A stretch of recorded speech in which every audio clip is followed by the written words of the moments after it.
O governo federal reajustou o salário mínimo agora no começo do ano, em 5,26%. É um índice que está acima da previsão da inflação oficial de 2020, mas o tímido aumento não agradou o trabalhador brasileiro, que sabe que o reajuste não vai adiantar na hora de pagar as contas. De R$ 1.045 para R$ 1.100, um aumento de R$ 55, o que corresponde a 5,26%.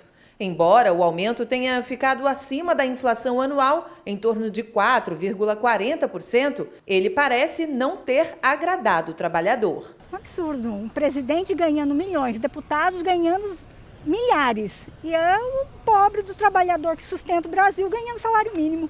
Absurdo, né? Pelos preços da mercadoria, os valores que subiram, tá muito pouco. Não tem o que fazer, o pessoal tá desesperado, tá vendendo o que tem, tá vendendo o que não tem e fica desesperado, às vezes fica triste em casa, fica angustiado porque não acha saída. É bem cruel a situação. A insatisfação com os poucos mais de R$ 50 não é à toa. Essa economista explica o motivo, que já é realidade para quase todo brasileiro. As pessoas estão insatisfeitas porque elas sentem que não conseguem pagar suas contas. Então vamos lá. Por definição, o salário mínimo ele deveria ser suficiente para pagar alimentação, moradia, transporte, telefonia e lazer para 2 adultos e 2 crianças. Então imagina você, tem órgãos que eles fazem sempre essa leitura e eles dizem que o salário mínimo deveria ser 5 vezes o valor. Então aí as pessoas iam viver confortavelmente. Mas lembre-se, este mesmo salário mínimo é utilizado para pagamento de pensionistas e aposentados. Então o governo seria assim, impossível pagar esse valor. Mas como então é definido o aumento? A definição é do governo e o governo utiliza um índice de inflação. O que é isso? Ele vai medir a diferença dos preços num período.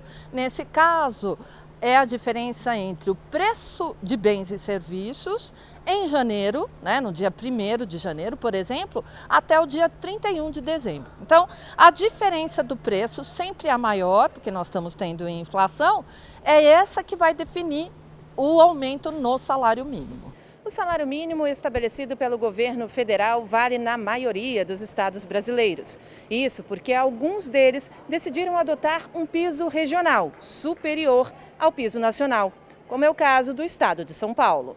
Atualmente, por exemplo, o salário mínimo paulista tem variado entre R$ 1.163,55 a R$ 1.183,33. Mas para este ano ele ainda não foi definido. Como o salário mínimo ainda está muito longe de atender às necessidades básicas do brasileiro, o jeito é se virar. É meio difícil, tem que dar uma maneirada em muitas coisas. Tá difícil, né? Mas a gente vai se virando. Eu mesmo faço uns bicos, que eu sou técnica de enfermagem, aí quando aparece eu cuido de idoso, essas coisas. E para quem entende tecnicamente do assunto, a palavra-chave é prioridade. Se você só tem esses R$ 1.100, você tem que viver com eles. Então é assim, primeiro as prioridades, né? Parece uma redundância, mas vamos pagar o aluguel, vamos pagar alimento, tem que ter um dinheiro aí para o transporte e só então você vai fazer o resto. Infelizmente, você tem que fazer isso ou fazer de um outro jeito. Dá um jeito de você ter uma nova renda. Vai fazer bolo, vai fazer pão, vai vender alguma coisa, fazer venda de catálogo, enfim, todo mundo está se virando.